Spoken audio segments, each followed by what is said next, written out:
press 1. To host your show now, press 2. To speak to customer service, press 3. Your show will go live in 5 seconds. 4, 3, 2, 1. Log Talk Radio.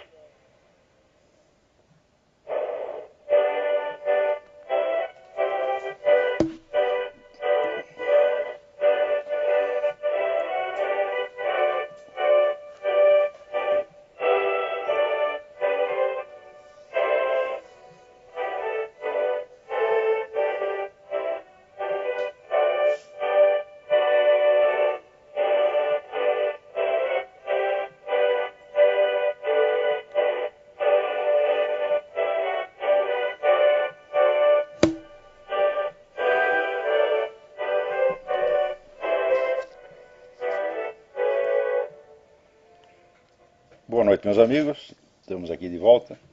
Como sempre, começamos invocando a Santíssima Virgem Maria, o Santo Padre Pio de Pietrelcina, para que roguem a Deus que nenhuma injustiça se cometa nesse programa. Eu sei que já está um pouco tarde, mas não custa repetir o aviso de que a semana que vem eu vou estar aqui proferindo em Colonial Heights o curso Raízes da Modernidade, que é um título involuntariamente plagiado de um livro que eu não conhecia, do Padre Henrique Lima Vaz. Mas, naturalmente, o conteúdo do curso não tem nada a ver com o que está no livro dele.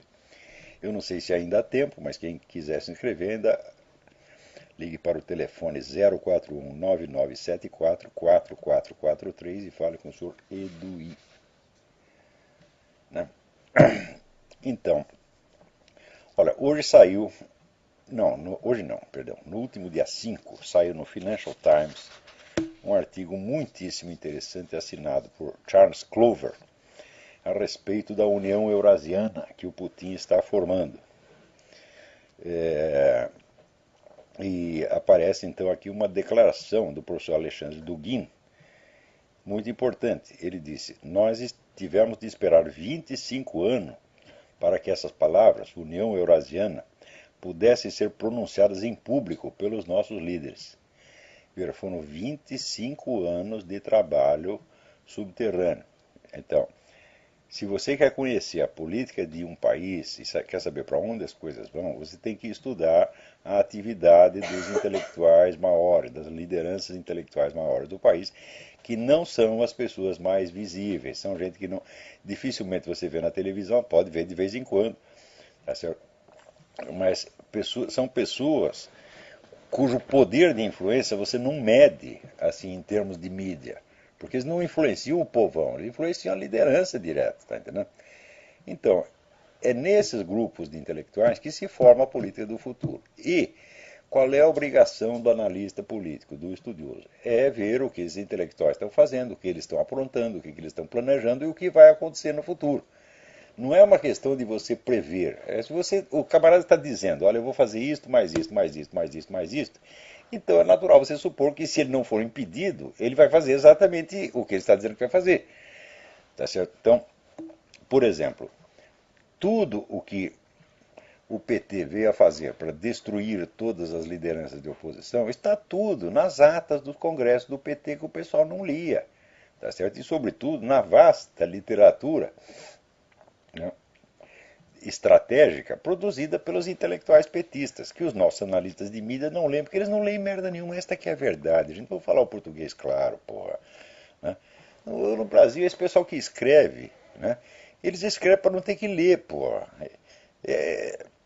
Então, quando você abre lá o Estadão, a Folha de São Paulo, quando você ouve aí Arnaldo Jabor, né, essa gente fazendo análise política, a coisa é de um primarismo, de uma estupidez tão imensa. E é por isso que eles estão sempre atrasados, eles estão sempre levando susto, né, com notícias do ano passado. Agora, quando a gente investiga em profundidade, vê os debates entre os intelectuais, entre as lideranças maiores, tá certo? E faz uma análise correta dizendo o que vai acontecer, o que acontece? Os indivíduos não entendem o que a gente está falando. Eles não sabem do que eu estou falando. Então, quando eu comecei a falar esse negócio de Alexandre Dugin, todo mundo dizia que eu estava louco, que apareceu um monte de especialistas, dizendo, não, o Dugin, o tempo dele já passou, ele não é mais influente, etc, etc. Justamente no momento em que os planos do Dugin estavam para virar a realidade política do dia, depois de terem sido cozinhados ali no subterrâneo durante 25 anos, meu Deus do céu. Mais ainda, o próprio Dugin confessa que a União Eurasiana, que começou com a união da Rússia ao Cazaquistão e Bielorrússia, é nada mais, nada menos do que a reconstrução da União Soviética. São palavras dele. Quer dizer, o homem está reconstruindo a União Soviética dentro da nossa cara. Tá certo? E aqui conta o Charles Clover, né? Que o líder da oposição, Eduardo Limonov, que foi o sujeito que inventou o nacional-bolchevismo. Esse negócio eurasiano começou com o nome de nacional-bolchevismo e foi criado por Eduardo Limonov, que é um escritor russo que viveu muito tempo aqui nos Estados Unidos. Escreveu um livro, Memórias de um Punk, né? Um livro muito interessante. E depois o Limonov viu a direção que a coisa estava tomando, ficou horrorizado e rompeu com o Dugin. E ele diz que que a Rússia foi fundada por dois santos, São Cirilo e São Metódio, né?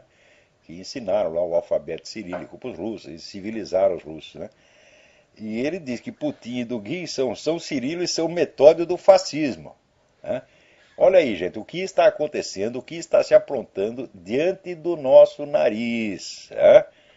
O movimento revolucionário ele tem essas duas aparências. Né? Ora tem uma aparência puramente socialista, internacionalista, ora vem com um programa nacionalista, imperialista, mas também socialista. Né? Então, quando você pensa que os problemas acabaram, não é aí que eles estão começando, meu filho.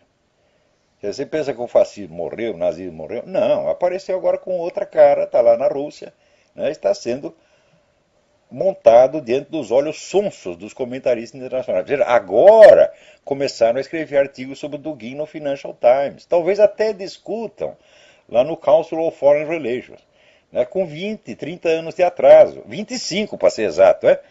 Não é nem 20 nem 30, é 25. Então, novamente aqui este que vos falo, começou a anunciar a coisa, falei do negócio em vários artigos, e enfim, terminou dando esse debate com o professor Alessandro Dugin, onde está tudo lá explicado, quer dizer, todos os planos dele, o que eles vão fazer e a merda universal que isso vai criar. Está tudo lá explicado já de antemão para quem quiser entender e quiser se preparar para a porcaria que vem aí por diante. O que esse pessoal está aprontando é simplesmente uma guerra contra os Estados Unidos. Tá certo? E, na verdade, é o seguinte, a Rússia está mais interessada na Europa do que nos Estados Unidos. Mas, na China, já existe, né, o famoso discurso do general, como é o nome dele? Xi Haotian, feito já há vários anos atrás, dizendo que o problema da China é o mesmo problema que o Hitler via na Alemanha, o problema do espaço vital. Né? Quer dizer, tem chinês pra caramba e a gente não tem onde colocar eles, então nós precisamos de terras. Mas, continua ele, qualquer país aliado dos Estados Unidos que a gente invada, os Estados Unidos vão reagir. Então não adianta você querer invadir a Índia, né? Querer invadir países da Europa. O negócio é invadir direto a América, porra. Que daí já resolve o problema, já pega as três Américas juntas, né? Então isso aí é um plano que está sendo desenvolvido na China há muito tempo. Quer dizer, a Rússia vai ocupar a Europa Ocidental e os chineses querem aqui atacar e ocupar o território americano. Quer dizer, os camaradas começam a discutir isso com 20, 30 anos de antecedência, às vezes muito mais. Tá certo? Mas acontece que os comentaristas de mídia só leem mídia, eles só leem o noticiário do dia ou da semana. E o horizonte histórico deles tem 24 horas para frente, 24 horas para trás. Isso é o máximo que os desgraçados entendem. Pois você veja, justamente no momento em que está se formando esta União Eurasiana, né, em que a China discute abertamente planos de uma guerra contra os Estados Unidos, aparece o nosso já arquiconhecido, seu doutor Paulo, professor doutor emérito Paulo Giraldelli, dizendo, não, esse negócio de comunismo não existe mais, só existe na cabeça da Veja. Daqui a pouco até caiu o artigo dele na minha mão aqui, que está no meio da papelada, eu volto a comentar isso. Então é isto. Quer dizer, o sujeito ele liga a televisão, liga a TV Globo, não tem ninguém falando de comunismo. Ele lê o jornal que é onde ele mesmo escreve, né, é a Folha, o Estadão, e não tem ninguém falando de comunismo. Conclusão, o comunismo não existe. Né? Você não vê anúncio de comunismo, né? É, você não vê ninguém fazendo conferência sobre Karl Marx na televisão, então não existe, meu Deus do céu. Então esse pessoal, eles se alimentam da TV Globo, porra. Você tá entendendo? Então quando é que eles vão poder entender alguma coisa da política internacional? Nunca, nunca. Isso é impossível, impossível. Né? Ai, ai, ai. Então também aí apareceu um artigo do nosso também já conhecido Paulo Moleira Leite, né, falando mal das pessoas que criticam esse excesso de homenagens ao Lula. Lula ganhando título de doutor honoris causa. Então ele fala, não, que as pessoas não valorizam aqueles que não tiveram a oportunidade de fazer estudos formais, etc, etc. Olha, o Lula teve todas as oportunidades. E o que faltou para ele não é estudo formal, é estudo formal ou informal ou qualquer um. Porque o Lula simplesmente não lê livros. Tudo que ele sabe é de ouvir falar, coisa que assessor soprou na orelha dele. E que ele esquece metade. E quando vai chegar na hora do discurso, ele se atrapalha todo e inventa lá alguma metáfora futebolística para tampar o buraco.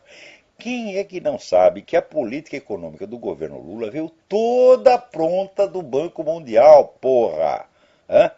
Então os caras já, ó, Lula, você faz isso, mais isso, mais isso, mais isso, mais isso. O Lula, que não é de desagradar ninguém, ele disse sim, senhor.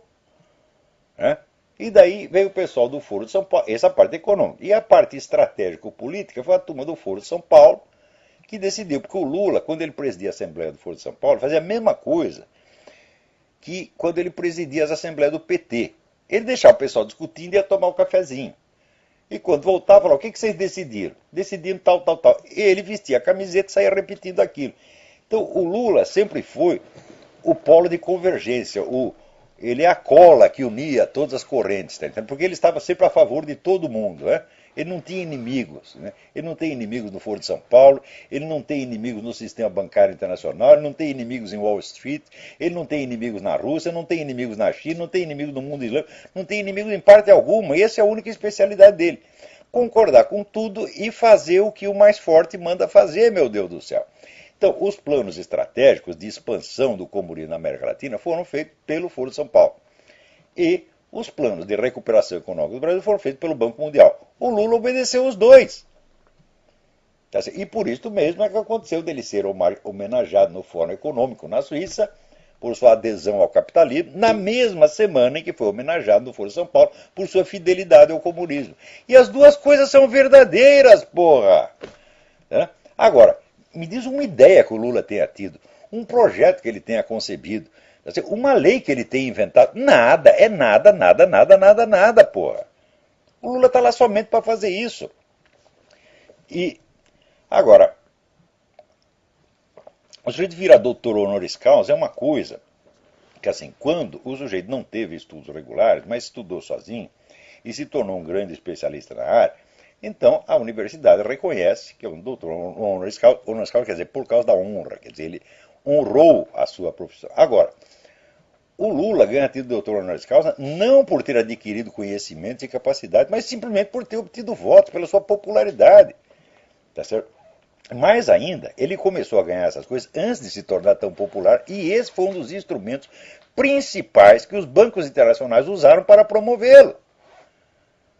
Desde o comecinho foi isto. Esta badalação do Lula é uniforme e constante na mídia desde que o Lula apareceu. Não se fala uma palavra contra o desgraçado. E vocês aí no Brasil, vocês leem essa coisa toda e dizem, oh, que maravilha, novamente a Europa se curva ante o Brasil. Meu Deus, quem é que não vê que isso aí é tudo planejado pelo próprio sistema globalista? Diz, oh, nós vamos botar esse idiota lá no Brasil, ele vai seguir a nossa receita. Nós precisamos do Brasil, porque nós vamos derrubar a economia americana, então nós precisamos de um lugar para a gente botar nosso dinheiro. E nós vamos dizer que o cara é divino maravilhoso, porra. É? Então, quer dizer, as pessoas estão se deixando de enganar. O problema não é, vamos dizer, de o Lula não ter estudos formais. Eu não tenho estudos formais, meus filhos. Eu não tenho nenhum. Acho que eu tenho menos do que o Lula. Né? Tá certo? E, não obstante, né? Uma vez o Bruno Tolentino disse, não, nós precisamos lançar uma campanha para a USP lhe dar um título de doutor honoris causa. E eu falei, quem vai assinar o título? Hein? O sujeito que vai assinar o título está qualificado para ser meu aluno? Eu acho que não. Esta semana, por exemplo, eu li em um artigo do doutor José de Souza Martins, que não apenas é professor de sociologia, mas professor emérito da Faculdade de Filosofia, onde ele explica a decadência moral do Brasil, sabe, como reação à ditadura. Ora, meu Deus do céu, o cara é sociólogo? Eu digo, não, não é sociólogo de jeito nenhum. Ele está brincando de sociólogo, está fingindo de sociólogo, porra. O sociólogo tem a obrigação de saber que mais de metade da população brasileira está abaixo de 30 anos de idade e não pode ter sofrido absolutamente nada num regime que acabou 25 anos atrás. O sujeito estava com 5 anos de idade, quando teve 5, 6, 7, 8 anos de idade. Então, que opressão política ele pode ter sofrido no tempo da ditadura, meu Deus do céu?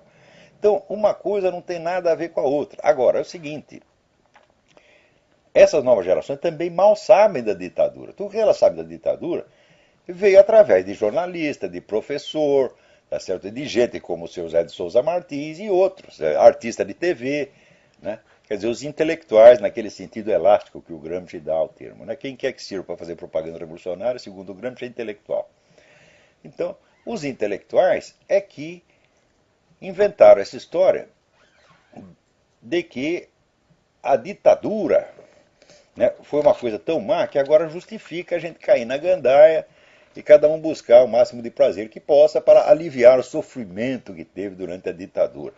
Ora, meu Deus do céu, será que é possível que o sujeito, para ele buscar uma satisfação erótica ou etílica, ele precisa de uma ditadura?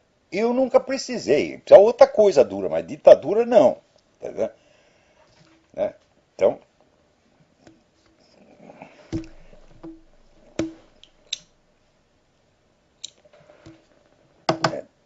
tinha até a história do velhinho que acordou de madrugada gritando abaixo a ditadura. A mulher dele pensou que fosse outra coisa, ficou todo animado. Né? Então, isso é o máximo que você precisa para você cair na gandaia, meu filho. Então, agora, também ele critica o consumismo. Quer dizer, o consumismo da nova geração é culpa da ditadura. Né? Digo, olha que incrível. Já no tempo da ditadura, né, houve um plano econômico bem sucedido. O Brasil crescia 15% ao ano, não 4% como no tempo do Lula. 15% ao ano. Todo mundo encheu o cu de dinheiro e saiu comprando tudo que havia para comprar. Naquela época, então, é claro, houve uma ascensão social, uma distribuição de renda absolutamente formidável, e a turma da esquerda o que fez? Ficou contente porque melhorou a situação dos pobres. Pô, olha aí, os pobres estão comprando, agora estão comprando até televisão a cores, comprando até automóvel. Ficaram contentes porque melhorou a vida dos pobres? Não. Esconderam essa parte, só falava do consumismo. Agora aconteceu de novo a mesma coisa. Não com as dimensões que a coisa aconteceu no tempo da ditadura, que naquela época beneficiou 60% da população brasileira. Não 10 ou 12% como no tempo do Lula. Quer dizer, foi uma ascensão social muito maior, distribuição de renda muito mais significativa. Né? Então agora aconteceu a mesma coisa, o pessoal está ganhando mais dinheiro, então começa a comprar coisa, então o que a gente faz?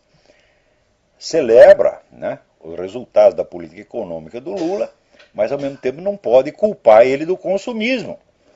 Então, quem é o culpado do consumismo atual? A ditadura de 30 anos atrás. Quer dizer, é um raciocínio de jirico. Quer dizer, como sociólogo, esse sujeito é nota zero, abaixo de zero, tá entendendo? Então, ele devia entrar num daqueles testes internacionais dos brasileiros que não ser para o último lugar. Fazer um teste. Vamos fazer um. Eu já sugeri, mas ninguém aceita a minha sugestão. Vamos fazer um teste internacional de professores universitários. Né? Vamos fazer um teste de ministros da educação, de ministros da cultura. E você vai ver que o brasileiro vai continuar tirando o último lugar. Quer dizer, não é por falta de escola, meu Deus do céu. O problema no Brasil é o ódio ao conhecimento. Isto é muito velho no Brasil e com a ascensão do lulismo, a coisa piorou formidavelmente. Tanto que hoje, os fatos mais óbvios da vida social não podem ser discutidos porque eles não são sequer percebidos. Quer dizer, às vezes, o sujeito está falando de um assunto, no teor mesmo das palavras que o camarada usa, está afirmado o contrário daquilo que ele está querendo dizer e ele não percebe. Eu vou dar um exemplo para vocês. Eu hoje estava lendo aqui uma resenha que saiu na revista New Criterion, excelente revista que tem aqui, da Gertrude Himmelfarb. A Gertrude Himmelfarb foi casada com Irving Kristol, que foi o fundador, um dos fundadores do movimento chamado neoconservative aqui, né? E ela faz a resenha de um livro de um cidadão chamado Adam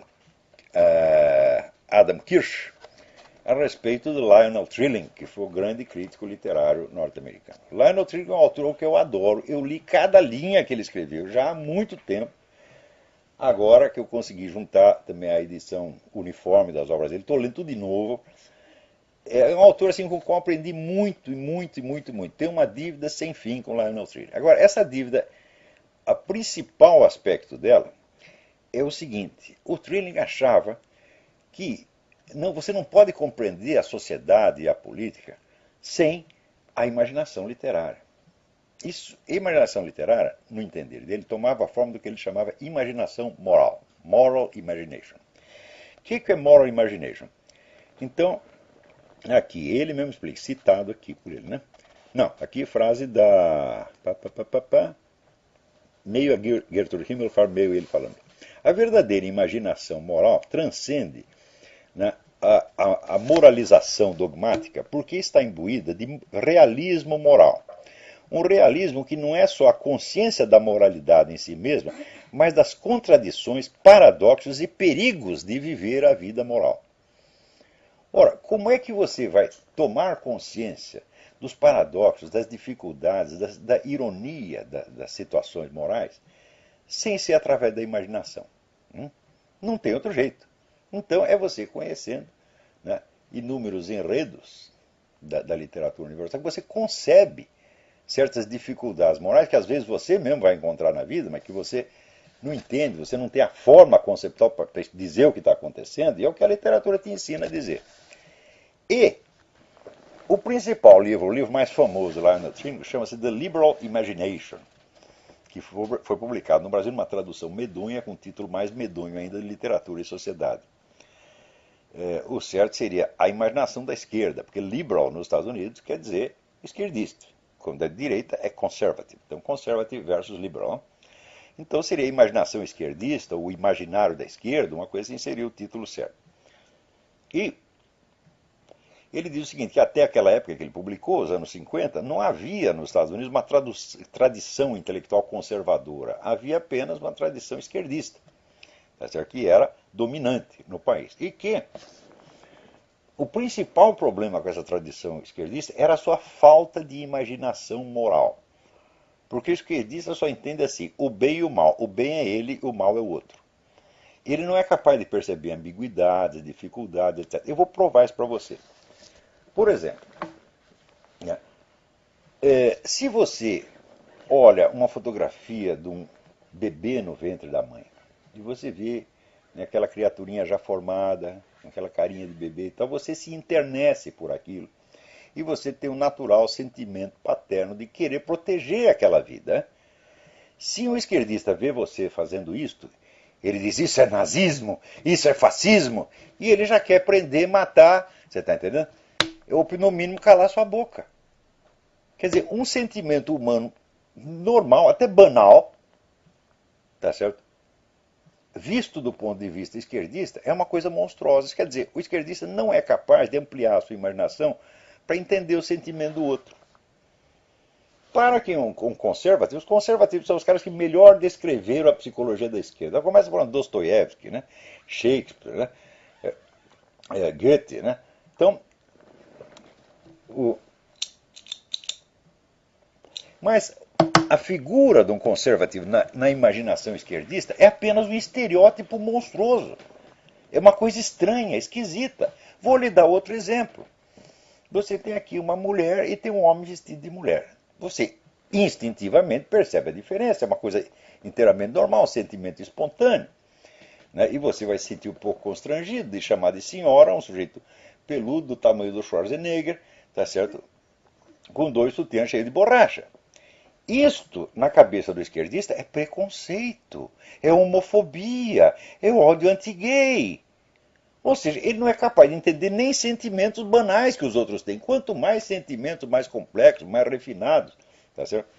E esta incompreensão moral da esquerda é antiga, é antiga. Veja, já no século XIX, cita aqui a Gertrude Himmelfarb, John Stuart Mill aconselhava, que era um esquerdista militante, aconselhava os seus companheiros a ler as obras de Samuel Coleridge, um poeta e um filósofo conservador, justamente por causa disso. Ele diz, olha, ele vai ampliar a sua imaginação, você vai entender mais os seres humanos você lendo Coleridge, porque não tem nada disso, nada de parecido com isso na esquerda. Olha, você vê as obras inteiras de Karl Marx. Lê esse Karl Marx inteiro, eu não li inteiro, mas eu li, olha, uma boa metadinha, é? Você não encontra o menor sinal de compreensão da psicologia alheia. É só estereótipo, é só esquema. Então, você pega os grandes psicólogos, você não tem um esquerdista, meu Deus do céu. Olha, o Dr. Freud era um conservador, Jung era um conservador, Maurice Pradine era um conservador, né? O Viktor Frankl era um conservador. Me mostra que o psicólogo de esquerda é assim, é behaviorista, segue o Dr. Pavlov, é só aquele esqueminha de dar choque no cachorro, porra. Então, você veja, aqui a Gertrude Himmelfarb está lamentando que os caras não estão mais lendo Trilling, né, esqueceram, mas que é muito importante, que esse livro do Adam Kirsch mostra exatamente isso. O livro chama-se Why Trilling Matters. Por que Trilling é importante? Né? O livro que acabou de sair, eu não li o livro, não está nem na livraria ainda, já encomendei. Né? Aliás, assim, eu tenho até medo de citar autores, né? Porque é o seguinte, a gente pega um autor, estuda de trás para diante, dá aulas, dá conferências, ensina as pessoas, etc, etc. Daí aparece o picareta atrás, como esse seu Edson Oliveira, tá certo? Ou como esse seu Nogueira, e diz, vamos ganhar um dinheiro com isso. E sai lá, o seu Nogueira, por exemplo, acaba de publicar as traduções que ele fez do Xavier Zubiri. Ora, o Nogueira, quando começou a traduzir o Xavier Zubiri, isso vai fazer quase 20 anos atrás, ele não entendia uma palavra daquilo lá. E eu praticamente tinha que dar uma aula para ele todo dia. Ele estava preparando a tradução para a editora Record, na série Biblioteca de Filosofia. Tradução de El Hombre y Dios. Né? Então, além das aulas normais que eu estava dando sobre o Xavier Zubiri, cujo mérito, aliás, não era meu, porque metade do que eu entendi do Xavier Zubiri eu devo ao grande pioneiro que foi no Brasil, o padre espanhol Xavier Sotil Bailos, que era diretor de um seminário em Brasília, onde eu dei várias aulas durante 2 anos, inclusive sobre o Xavier Zubiri, mas eu confesso que o que me tornou inteligível, né, o Xavier Zubiri foram as apostilas do padre Xavier Sotil, que há muito tempo eu perdi a comunicação com ele. É uma pena, porque era um grande homem. Ele esteve no Brasil um tempo, voltou para a Espanha, eu sei lá onde está. Então, eu, em parte com as minhas próprias leituras, em parte com o que havia aprendido do padre Xavier Sotil, ia lá trocando em miúdos aquilo, né, e acertando ali a tradução do Carl Noguet, onde havia dúvidas, dificuldades. Para ele, aquilo era novidade total, ele nunca tinha lido o Xavier Zubiri, né? Depois dei várias aulas a respeito na realizações, etc. Ou seja, aplanei o caminho dessa gente toda e, mais ainda, coloquei lá os livros do Xavier Zubiri num plano editorial para o seu Edson Oliveira da Realizações, né? Exercendo, portanto, gratuitamente o papel de diretor editorial. Agora saem os livros do Xavier Zubiri e os caras nem para dizer, olha, isso aqui foi um plano editorial do Olavo de Carvalho que nós estamos realizando agora, mas nem para dizer isto, porra! Quer dizer, isso é um bando de picaretinha, tá certo?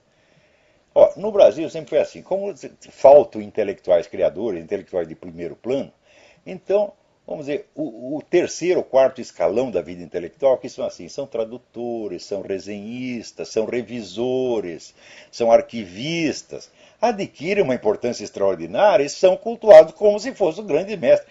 Quer dizer, o negócio está tudo de cabeça para baixo, porra! Então, isso já era assim no tempo do Lima Barreto. Leia o Lima Barreto, que ele descreve isto que eu estou lhe dizendo. Isto há 100 anos, mais de 100 anos atrás já era assim. Agora piorou. Tá certo? Então o pessoal vem aqui, olha, saiu o livro do Xavier Zubiri. Ó, por um lado eu fico contente, porque saiu o livro do Xavier Zubiri. É ótimo que saia. Tá certo? Porém, por que brasileiro, quando vai fazer um negócio que é bom, ele tem que sujar? Hã? Quer dizer, ele faz, né, um bolo, um doce assim, e depois tem que pôr um pouquinho de merda em cima, porque senão não tá bom. Por quê tem que ser assim? Por que a coisa não pode ser íntegra, correta? Já dizia São Tomás de Aquino, a ação boa é aquela que é boa na intenção, no planejamento, nos meios de execução e no resultado. Ora, nem sempre nós conseguimos isso, mas isso tem que ser o nosso objetivo em todos os momentos da vida, meu Deus do céu.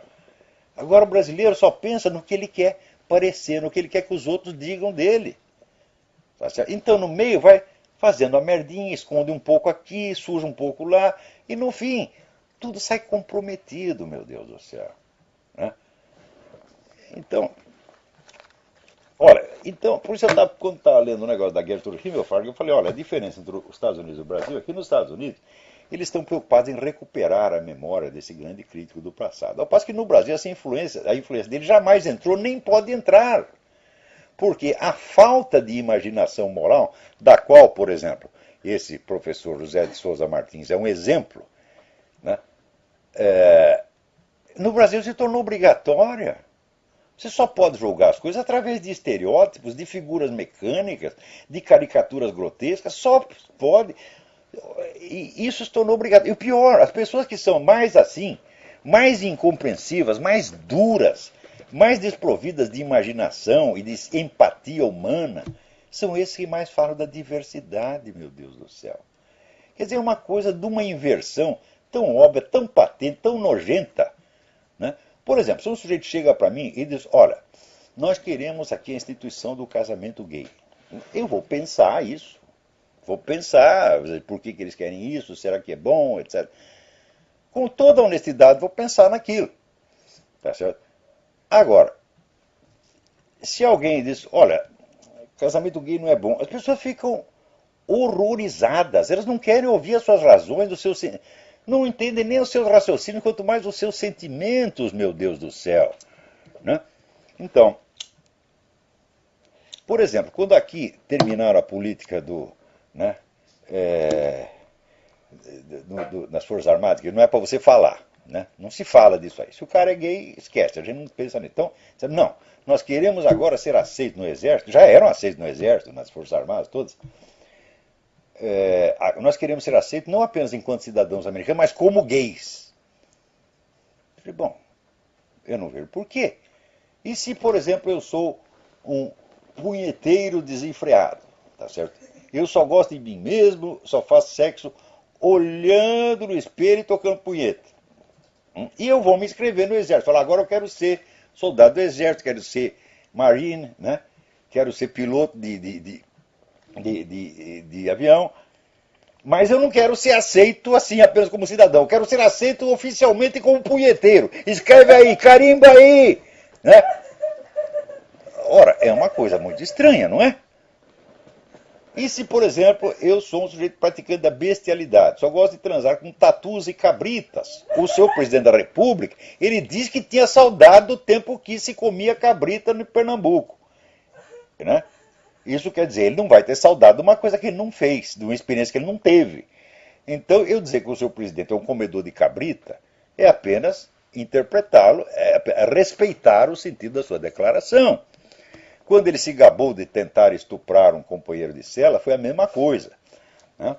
Eu não sei se ele estuprou, mas que ele se gabou, ele se gabou. Daí aquele bosta do Amorim, Paulo Henrique Amorim, publica lá no site dele. Esta história do estupro já foi desmentida e Olavo de Carvalho com isso ganhou o título de filho da puta do ano.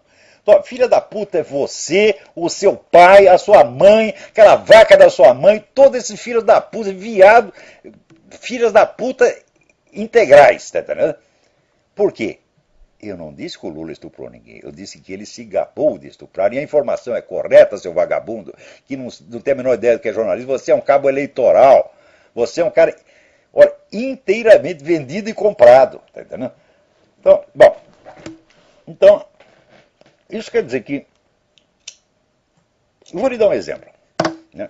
Eu escrevi artigos, já mais de um ano atrás, dando as minhas conclusões sobre a psicologia gay e por que, que a formação da identidade, chamada identidade gay, era um processo tão sofrido.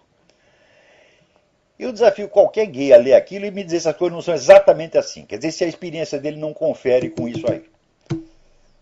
Então isso quer dizer que eu pego esses gaysistas, tá certo? E tento entender o sentimento dos caras, a vivência deles, etc, etc. Às vezes, estudando essas coisas, a gente chega a conclusões espantosas e até chocantes. Por exemplo, né, agora saiu uma pesquisa aqui dizendo que os Estados Unidos americanos, né, saiu numa revista de saúde aqui, os americanos aceitam mais o homossexualismo do que antes. Digo, olha, mas eu estudei esse negócio de homossexualismo em várias culturas e civilizações e cheguei à seguinte conclusão. A aprovação ou desaprovação social do homossexualismo não tem nada a ver com a incidência maior ou menor de homossexuais na sociedade. Zero. Algumas das épocas onde teve maior explosão gay eram épocas de extrema repressão e ódio oficial ao gaysismo. Vou dar um exemplo para você. A Florença, a Itália, na época da Renascença. A cultura era tão hostil ao homossexualismo que o homossexualismo dava pena de morte. Todo mundo falava mal, todo mundo falava contra, e se pegava um gay, pum, pena de morte. Né? E não obstante, foi uma época de imenso florescimento do gaysismo. Né? Ao passo que, por exemplo, entre tribos brasileiras e de índios brasileiros, há uma certa aceitação e neutralidade. E o número de homossexuais é ínfimo. Aliás, o homossexualismo ali é mais uma prática infanto-juvenil. Quando o sujeito faz o rito de passar para ele virar adulto, ele esquece aquilo e só quer saber de mulher.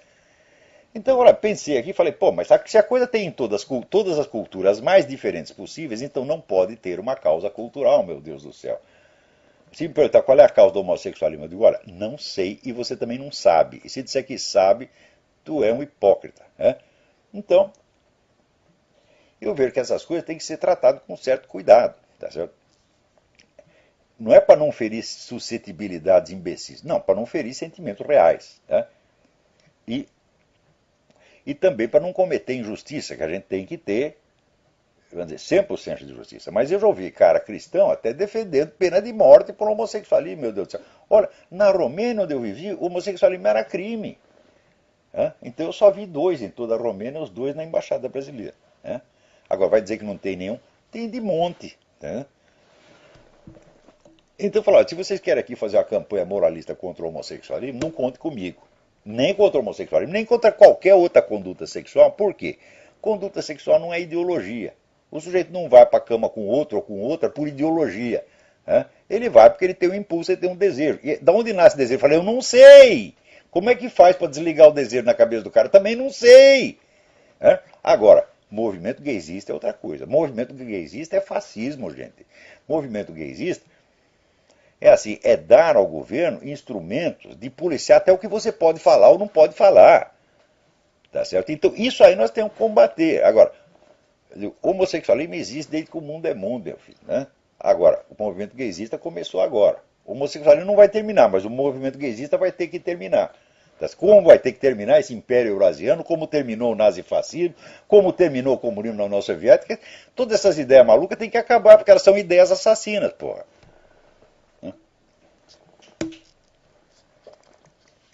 Peraí, tem alguém na linha. Alô, quem é? Alô? Olavo? Eu? Alexandre Calzeta, de São Paulo. Tudo bem, Alexandre? Bem, antes, eu vou fazer uma pergunta rápida e liberar para os outros poderem falar com o senhor. Eu achei da internet o livro do Moritz Adler, né, A Arte de Ler. Isso é uma maravilha, aquela edição antiga. Ótimo, ótimo. Essa edição é muito melhor do que a nova. É o que eu ia perguntar para o senhor, porque eu não sou estudante de nenhuma ciência humana, eu simplesmente gosto do programa do senhor. Aliás, eu estou acompanhando desde os antigos e desde que eu ouvi o conselho que eu fiz para o senhor há uns programas atrás, né, de o que fazer, o senhor falou, façamos o que é do nosso dever, o senhor não tem ideia de como é difícil fazer o que é do nosso dever e dar de cara com tanta omissão por aí, em todos os graus, político, trabalho, o Brasil é isso daí, tudo que o senhor falou desde o início do programa até agora. Bom, mas eu queria saber do senhor, para mim, eu deveria ser aluno do senhor do seminário, mas eu queria saber se eu seguir esse programa do Mortimer Adler, eu consigo ter as mesmas bases, ou então, como é que eu posso dizer, uma fonte segura de informação de verdade. Não, para os meus alunos, eu considero que o sujeito seguir mais ou menos o plano do Adler é um esforço paralelo, ele tem que fazer isso de qualquer maneira. Eu sempre digo o seguinte, olha, a aquisição de uma cultura literária vasta é uma condição necessária para você poder estudar filosofia proveitosamente. Como no meu curso eu não posso, eu mesmo, né, dar essa instrução literária, que tomaria outros 5 anos, então eu digo, olha, vocês se virem seguindo mais ou menos o método Adler e baseando nas indicações do Otto Maria Carpeau da História da Literatura Ocidental. Então, uma coisa não tem nada a ver com a outra, as duas devem ser feitas paralelamente. Agora, esse livro você fez bem de pegar a primeira edição, porque o Adler depois ele complicou o método dele. Então, este livro era uma obra-prima. A nova versão, bom, é um livro muito bom, interessante, mas não é uma obra-prima. Né? Ok, obrigado. Só para lembrar, a edição é de 1956. Isso, saiu pela editora Agir, se é que eu me lembro. Tá certo, Olavo. E só uma informação nova, agora aqui em São Paulo, se você tiver uma briga de trânsito e apanhar na rua e dizer que você é homossexual, você consegue ter um atendimento diferenciado na delegacia. Mas é o tal negócio. Eu digo uma coisa, o que é ser homossexual? É você ter certo tipo de desejos. Porque nem toda pessoa que é homossexual, que tem um desejo homossexual, tem oportunidade de realizar todos os seus desejos. Os heterossexuais também não. Então, o homossexualismo, tal como o heterossexualismo, é em primeiríssimo lugar uma fantasia. Isso quer dizer, um desejo que você tem, que você vive em fantasia, em pensamento, antes de poder vivenciá-lo, né, fisicamente. Então, ora, por que uma fantasia sexual deveria ser considerada mais sacrossanta, mais digna, mais merecedora da proteção oficial do que o sentimento religioso da população? Isso em si já é uma aberração, meu Deus do céu. E se o cara tiver outra fantasia sexual? E se ele apanhar no trânsito e ele disser, eu sou sadomasoquista, serve? Não serve. Só certas fantasias sexuais, né, são protegidas por lei, meu Deus do céu. Se o cara disser, olha, eu sou um punheteiro inveterado, eu só gosto de mim mesmo, ele vai ser protegido pela lei? Não. E se ele disser assim, olha, eu tenho, que nem o personagem do livro que eu li, The Devil, do Shelby, né? É assim, eu só tenho tesão por mulher casada. É uma fantasia. Hein? Serve esta fantasia? Né? Chega lá, não, seu delegado, eu só como mulher casada, comi até a sua. O cara vai ser protegido por isso? Não, então por que a fantasia homossexual será tão sacrossanta? É porque os homossexuais são perseguidos? Não. Vamos dizer, proporcionalmente, o número de crimes cometidos contra homossexuais, comparado, vamos dizer, à totalidade dos crimes brasileiros, não basta para configurar nenhuma onda de homofobia violenta no Brasil. Ao contrário, mostra que o Brasil é um país extremamente tolerante. E mais ainda, o próprio grupo gay da Bahia, quando soltou essa estatística, disse, olha, uma grande parte aqui é cometida por garotos de programa. Ora, você acha que o garoto de programa capaz de comer outro homem igual a ele é o que é heterossexual? Ah, meu Deus do céu! Se o cara é heterossexual, você pode mostrar 500 homens pelados para ele, que, vamos ser sinceros, o peru dele não levanta, porra. Se levanta é porque o cara tem aquele desejo, tem aquela fantasia também. Senão não conseguiria, porra. Você viu, heterossexual puro é cara assim que não gosta nem de contato físico com o homem. É uma repugnância instintiva, corporal, como tinha, por exemplo, o Graciliano Ramos, tinha isso. É que ele estava na cadeia, o cozinheiro era gay e o Graciliano ficava pensando, ele mexe nos pintos dos outros, depois vem fazer minha comida, e daí ele não conseguia comer. Não era preconceito. Era uma reação instintiva. Por que essa reação instintiva também não deve ser protegida por lei? Por que nós temos que violar os nossos sentimentos, as nossas reações instintivas, e só a do outro é válida? É claro que isso é juridicamente monstruoso, moralmente inaceitável, tá certo? Isso aí é tão aceitável quanto você cometeu a violência contra um gay só porque ele é gay. O cara é viado, vou lá descer a mão dele. Ora, quem é que não sabe que bater, tá certo, em gay é perversão sexual também? Quem é que não sabe? E se o cara disser, olha, eu tenho prazer sexual batendo em gay, ele será protegido pela lei? Então, quer dizer, esse privilégio concedido a uma fantasia sexual, não só sobre as outras fantasias sexuais, né, mas sobre reações morais espontâneas, instintivas, sobre o sentimento religioso da população, é uma monstruosidade, isso não pode ser aceito de jeito nenhum. Então, se vocês querem proteger os gays, pelo amor de Deus, vocês inventem outro instrumento, mas não desse jeito. Porque isso aí não se trata de proteger vocês, trata de oprimir todos os demais, não só oprimir com pena de prisão possível, mas oprimir psicologicamente, criar o medo de você falar, o medo de olhar, tá certo? O medo de um gesto, é uma coisa horrorosa. Quer dizer, isso é um fascismo, evidentemente.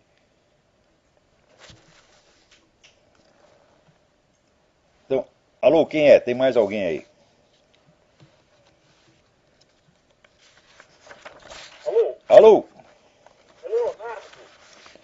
Leonardo, tudo bem? Eu queria perguntar se o senhor já acredita que Herman Cain tem chance de ser escolhido para disputar a eleição com o Obama. Tem muita chance, está crescendo cada vez mais, é o meu candidato. Estou aqui torcendo por ele, e ele, dentro do Partido Republicano, ele já é o favorito. A pior coisa que pode acontecer é eleger o Ron Paul. O Ron Paul vem com esse discurso libertarian, todo mundo acha bonito, mas acontece o seguinte, Ron Paul é aliado dos russos. Ron Paul será um desastre tão grande quanto o Obama. Um presidente americano não pode ter interesses vinculados a uma potência estrangeira, como Obama tem e como Ron Paul tem. Se você vê a propaganda do Ron Paul que a TV russa faz, sabendo que a TV russa é órgão do governo, órgão do seu Putin, então fala, eles não estão fazendo isso só pelos belos olhos de Ron Paul. Não é para confiar nesse homem. Mas Ele defende a descriminalização da cocaína e da heroína. então, Além da prostituição também. então tá aí. Bom, eu sou contra criminalizar a prostituição, sempre fui. Sempre fui. E a lei brasileira está muito certa, ela não criminaliza a prostituição, mas ela criminaliza a exploração da prostituição. Então a lei brasileira é a melhor do mundo nesse aspecto. Você não tem que... Eu lembro quando eu tinha livraria, ali numa praça em São Paulo, dava dó, porque às vezes quando a gente fechava a livraria, deixava aquela porta de ferro, semi-aberta, 50 centímetros, Daqui a pouco você ouvia uma sirene e entrava 50 putas por baixo da porta, pedindo pelo amor de Deus para eu esconder elas, senão elas iam ser presas, apanhar, ser estupradas, etc, etc. Então eu sei o que é a vida dessas mulheres. Então, agora, o sujeito que explora que vive de explorar a prostituição, esse tem que ir para a cadeia sim. Agora, aqui, você criminalizar a prostituição é a mesma coisa que criminalizar a homossexualidade. Você só vai criar modalidades mais requintadas da hipocrisia e da mentira. Além de você criar uma horda inteira de pessoas facilmente subornáveis, chantageáveis. Quer dizer, você vai corromper mais os costumes ainda. Peraí, tem mais gente aí na linha. Alô, quem é? Alô? Alô, quem é?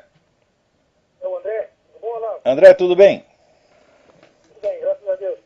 Olavo, eu queria tocar no assunto aí, gostaria de, um assunto assim que é pouco falado, queria saber a opinião do senhor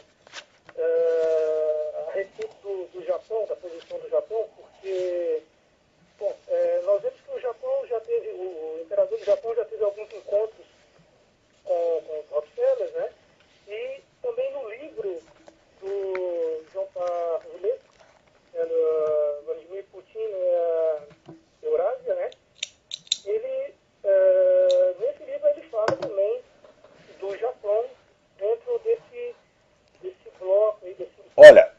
Peraí. O Dugin considera o Japão um membro da que ele chama Aliança Atlântica. Quer dizer, o Japão é potencialmente inimigo.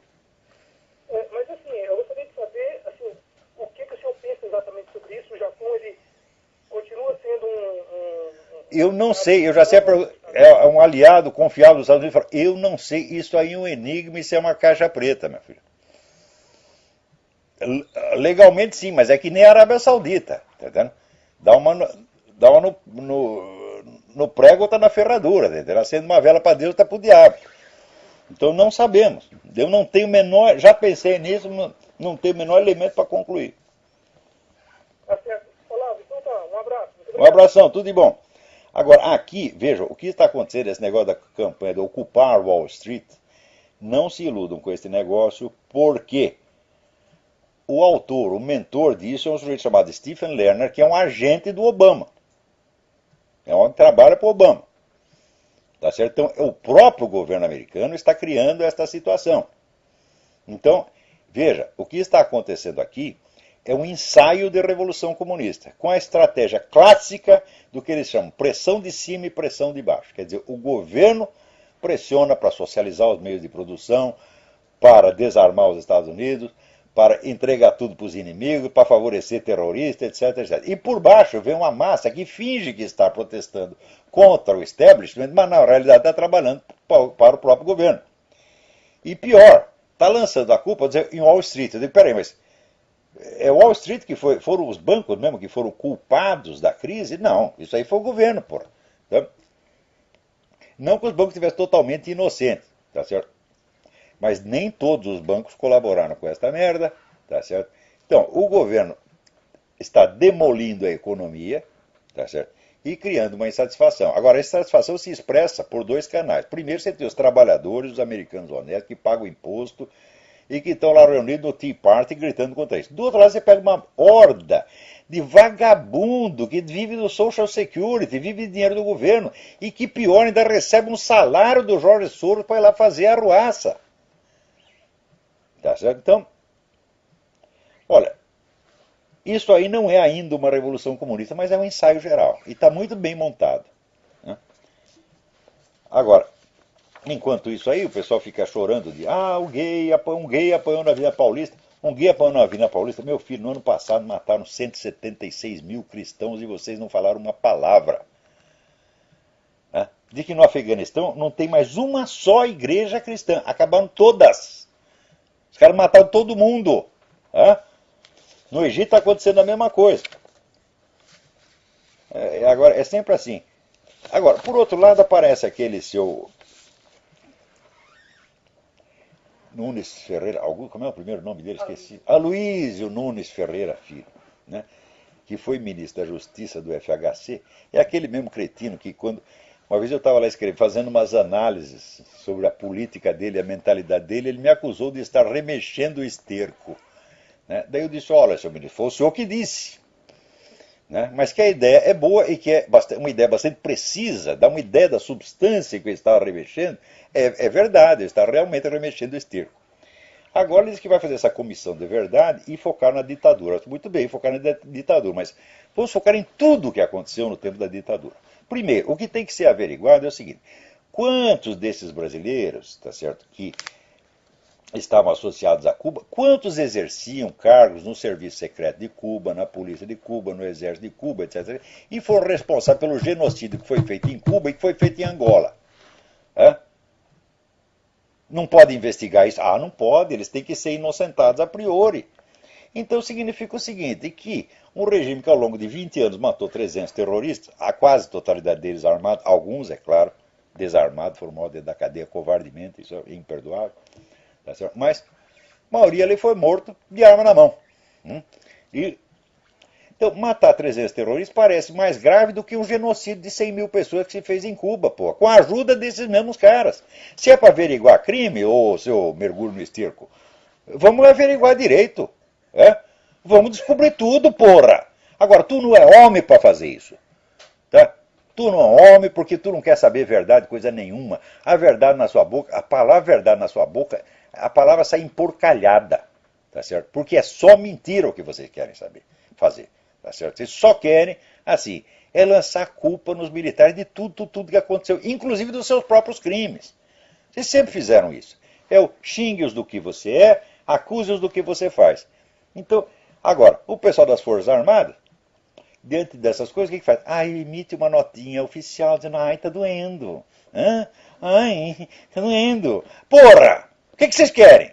Então vou dizer uma coisa, ô gente fardada, sejam homens, porra! Cobrem deste filho da puta a verdade inteira. Fala, vamos averiguar o que o seu Zé Dirceu fez em Cuba, porque esse era o oficial do Serviço Secreto Cubano. A entidade mais violenta, mais cruel, mais genocida que já houve na América Latina. E não tem crime nenhum? Ora, o que é isso? E quantos outros também não exerceram essa função? O que esse pessoal ficou fazendo em Cuba ao longo de décadas, se não ajudando Fidel Castro a prender, matar, censurar, oprimir? Isso não é crime para vocês? Porque cubano não é gente? Só terrorista brasileiro é gente? Então, ora, eu tenho autoridade para falar porque eu lembro o seguinte, quando houve o assassinato do Vladimir Herzog, eu fui uma das primeiras pessoas a fazer barulho. Foi a edição especial que nós fizemos do Jornal do Sindicato Jornalista denunciando aquilo. Tá certo? Então, eu nunca me calei perante essa violência e não vou calar nunca. Tá certo? Agora estou aí. Eu mesmo estou denunciando. Falar, que está ressurgindo o fascismo na Rússia, porra. Tá entendendo? Vocês tomem cuidado, quer dizer, você esquerdista todo, os caras vão usar você e depois vão matar todos. Então, o que eu acho simplesmente é que a verdade tem que ser investigada na sua inteireza, porque senão não é verdade, meu filho. Você ocultar metade da verdade e mostrar outra metade não é verdade, é o que se chama meia verdade, portanto, mentira. Né? Agora, desse seu Aloysio eu não espero outra coisa mesmo. E quer saber, dos nossos militares eu também não espero, tá certo? Senão, né, um muxuxo, né? Que é o máximo de que são capazes hoje em dia. Então, olha, tem aqui umas cartas muito interessantes. Tem a carta de um rapaz chamado Diego, dizendo que está sendo forçado a se sindicalizar. O pessoal eu não concordo com o sindicato, ele não me oferece benefício nenhum, mas estou sendo forçado. Bom, você tem toda a razão, o sindicalismo é para isso mesmo. O sindicalismo sempre foi picaretagem e sempre será. Especialmente no Brasil, onde existiu durante 40 anos um negócio chamado imposto sindical. Né?